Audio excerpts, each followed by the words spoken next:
शराब माफिया का विरोध करना पड़ा महंगा, परिवार सहित जान से मारने की कोशिश। दरभंगा जिले के केवटी थाना क्षेत्र की खिरमा पथरा निवासी सुनीता देवी ने प्रेस वार्ता का आयोजन कर मीडिया से बात करते हुए कहा, मैं शराब की खबर प्रशासन तक पहुंचाई थी, जिसको लेकर शराब माफिया ने मुझे जान से मारने की कोशिश की और मेरी बहन की इज्जत लूटने का भी प्रयास किया, जिसको लेकर सुनीता देवी ने केवटी थाना में आवेदन भी दिया है। आइए हम आपको सुनाते हैं क्या कुछ कहा प्रेस वार्ता में सुनीता देवी ने। ये लोग शराब माफिया लेके झमेला चल रहा है। शराब माफिया के खिलाफ मैं खड़ी हूँ सरकार के सपोर्ट में। मैं नीतीश जी ने ये चलाया था, नीतीश जी के मैं चाहिए कि अपने सहयोग से मैं जो समाज का और देश का सेवा कर सकूँ।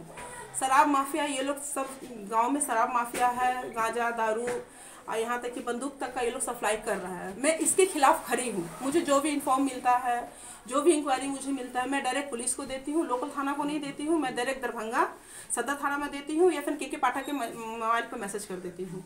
इसी वजह से विवाद हुआ है। वो पकड़ाया है माल, होली से पहले भी 2 दिन पहले माल उसका पकड़ाया है। इस वजह से इतने दिन से मैं पकड़ा नहीं रही थी। होली के दिन मैं बाहर में खड़ी थी। इस विवाद से वो मुझे मारना चाहा। पहले वो लाठी खोजा, लाठी नहीं मिला उसको, तो वो सामने से आया। पूरे गांव के लोग वहां बैठे हुए थे। मैं बात कर रही थी, गाली गलौज करते करते उसने मेरा गला पकड़ा और साफ ही कहा कि मैं तुम्हें जान से मार दूंगा, चाहे कुछ भी हो, मैं जेल जाऊंगा तो जाऊंगा।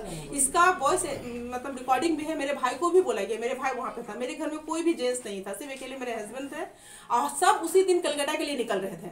मेरे पास टिकट भी है। तीनों भाई मिलके मुझे बुरी तरह से गला दबाया था। जब तक मैं बेहोश नहीं हुई हूँ, जब तक मेरा बॉडी मुझे नहीं छोड़ा है, तब तक ये लोग मेरा गला नहीं छोड़ा। ये लोग को लगा कि मैं मर गई हूँ, तब जाके ये लोग मुझे छोड़ दिया है। बचाव में जितने लोग भी थे सब घायल हुए हैं, मेरे हस्बैंड, मेरी मम्मी और मेरी बहन, बाकी की जो 2 बहन है। फिर मैं थाना चली गई केस करने के लिए। थाना जब केस की, मैं छोटे 2 बच्चों को मैं अपनी बहन पे छोड़ के गई थी। मेरी बहन घर में थी। मेरी बहन के घर में ढुक के इसके साथ बदसलूकी की गई और यहाँ तक कि इसको भी गला घोट के मारने की कोशिश की गई या गंदा हरकत करने की कोशिश की गई। अगर आंगन में लोग नहीं रहते तो शायद मेरी बहन के साथ कुछ भी गलत हो सकता था। तो मैं सरकार से यही निवेदन करती हूँ कि मैं सरकार के लिए लड़ रही हूँ। इसमें मेरा कोई बेनिफिट नहीं है पर्सनली। अगर समाज सुधार के लिए, समाज के लिए, सरकार के लिए एक कलर की आवाज उठा रही है तो उसको कोई सेफ्टी नहीं मिलेगा सरकारी। वो 3 लोग कौन थे, क्या नाम था उनका, कहाँ का रहने वाला है? जी यही खिरमा का ही रहने वाला है, 2 नंबर वार्ड का रहने वाला है। और उसका पहला का नाम है, जो मेन व्यक्ति है, दिनेश यादव। दूसरा नाम है महेश यादव, उफ उसका निक नाम है जट्टा बाबा। तीसरा का नाम है उमेश यादव। तीनों का फादर का नाम है आपका स्वर्गीय मंटू यादव।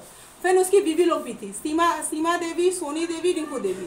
बाकी उसकी जो घर का जितना भी था A to Z, उतना नाम मुझे नहीं पता है। आपने बताया हाँ, किस तरह का काम करते हैं? दिनेश यादव वो पिस्तौल का काम करता, कट्टा पट्टा निकालता। इन लोग का तीनों भाई का 3 बिजनेस सेटअप है। दिनेश यादव पान दुकान से ही सप्लाई करता है। पान दुकान से ही जितना भी गोली बंदूक हो, छोटा 1-2 सप्लाई, जैसे कि एक नहीं करता है।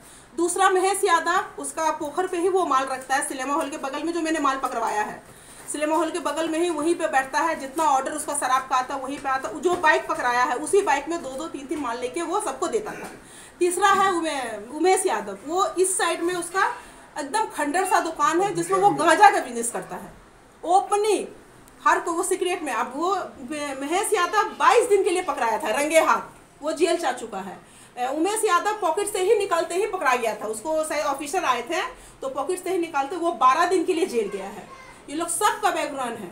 क्या लोकल थाना आपको कोऑपरेट कर रही है कि नहीं? तीसरा क्या था? जी एक बात बताइए, आपके साथ जो पूरी घटना हुई इसको लेकर आपने कोई आवेदन कहीं दिया है? जी हाँ, मैंने आवेदन दिया। मैं उसी रात गई थी, ठीक है, उसी रात में गई थी। थाना पे कोई नहीं था। मैंने ये आवेदन दिया, मेरे साथ ऐसा ऐसा हुआ है। उन लोग का किसी का गिरफ्तारी नहीं हुआ है, ठीक है, अभी तक किसी का भी गिरफ्तारी नहीं हुआ है। उसके बाद क्या हुआ है, हमारे सब कुछ करने के बाद वो लोग पूरा A to Z जितना भी नेरी गुच्ची था सब गया है। मेरे बाद जाने के बाद वहाँ क्या हुआ नहीं हुआ मुझे नहीं पता।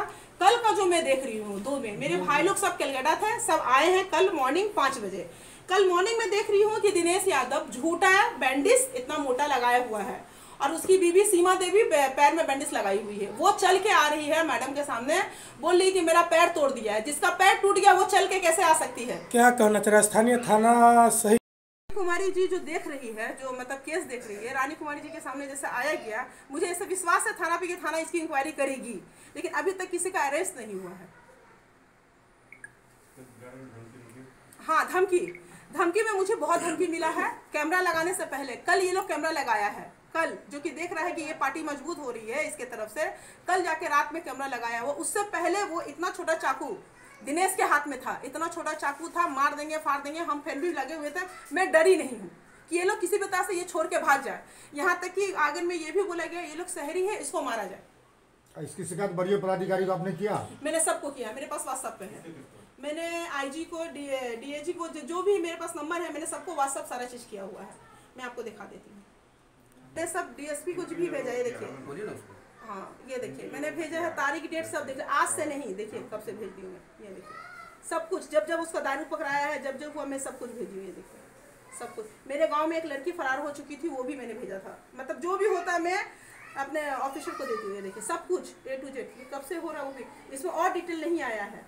आपका एक वीडियो वायरल हो रहा था जी। और दूसरी बात, आप ये कर क्यों रहे हैं? जो समाज के लिए कर रही हूँ और देश के लिए कर रही हूँ। किसी संगठन से जुड़ी हुई है या फिर नहीं, मैं अभी किसी से जुड़ी हुई नहीं हूँ। बस मैं ये चाह रही हूँ नीतीश जी ने ये जो चलाया है, मैं उनके सपोर्ट में, क्योंकि देखिए अगर हम सपोर्ट करेंगे, हम खड़े होंगे तो हमें देख के 10 खड़ा होगा। इसी वजह से मैं लड़ रही हूँ, क्योंकि आज के डेट में महिला जो है वो डरती बहुत है महिला। तो मैं चाह रही हूँ हमें देख के हमारे जैसे 10 आएंगे, तो 10 से 11 होगा, 11 से 1100 होगा। समाज बदलने के दौरान मैं समाज बदलना चाह रही हूँ। ऊपर जो हमला भी हो रहा है, तो क्या डर के पीछे हट जाएंगी या फिर ये मतलब? मैं डर के नहीं, अगर मैं डर के हटती तो मीडिया के सामने कभी नहीं बैठती। मैं कल ही उसी दिन कलकत्ता चली जाती। नीतीश कुमार महिला सशक्तिकरण की बात कर रहे हैं बिहार में, और जब एक महिला कुछ करने की कोशिश करती है उनके साथ इस तरह का व्यवहार रहता है, फिर कैसे महिला सशक्तिकरण होगा? यही तो मेरा सरकार से क्वेश्चन है। सरकार को तो मैं यही कहना चाह रही हूँ कि एक महिला होकर लड़ रही है, फिर भी अगर सरकार के लिए एक महिला लड़ रही है, सरकार उसको सपोर्ट नहीं करेगा तो कोई भी महिला कैसे आवाज उठाएगी? क्या बोलना चाह रही है? कोई भी महिला कैसे आवाज उठाएगी? क्योंकि मुझे तो सरकार सपोर्ट चाहिए। अगर मैं सरकार की लड़की, पर्सनली मेरा इसमें कोई फायदा नहीं है। वो माफिया है, वो दारू बेच रहा है, वो कमा रहा है, हम लोग शहरी आदमी है, हमें कोई मतलब नहीं है कौन क्या कर रहा है। लेकिन वो समाज खराब कर रहा है, किसी का बाप मर रहा है, किसी का भाई मर रहा है जहरी शराब पी के। दारू कमाने वाला तो कमा के निकल रहा है, इसमें किसी का कुछ नहीं जा रहा, लेकिन किसी का भाई बाप जा रहा है, कोई बच्चा अनाथ हो जा रहा है। अभी हमारे गांव में ही एक आदमी मर गया, लीवर खराब हो गया उसका पी के, 2 बेटियां अनाथ हो गई, गांव में कोई इसका मदद नहीं कर रहा है। तो दारू बेचने वाला बंद करेगा तभी तो पीने वाला नहीं पिएगा। पता चला कि वो लोग 6-7 आदमी का वहाँ पे डायरी पे नाम लिखा हुआ था डीएमसीएच में। तो डीएमसीएच में सरकार हॉस्पिटल है, सरकार को भरोसा है उस पर, पब्लिक को, कि अगर हम सरकारी हॉस्पिटल में जाएंगे तो मेरे साथ इंसाफ होगा। लेकिन ऐसे झूठे लोग जाके वहाँ पे अगर झूठे इंक्वायरी बनाते हैं, झूठे कागज बनवाते हैं, तो फिर विश्वास लायक सरकार पे कहाँ विश्वास रहा है? वैसे हमारे जैसे तब तो बहुत परे हुए, इसी वजह से आवाज कोई नहीं उठा रहा है, इसी वजह से समाज साफ नहीं हो पा रहा है, इसी वजह से बिहार आज इतनी गंदगी में डूबी हुई है बिहार।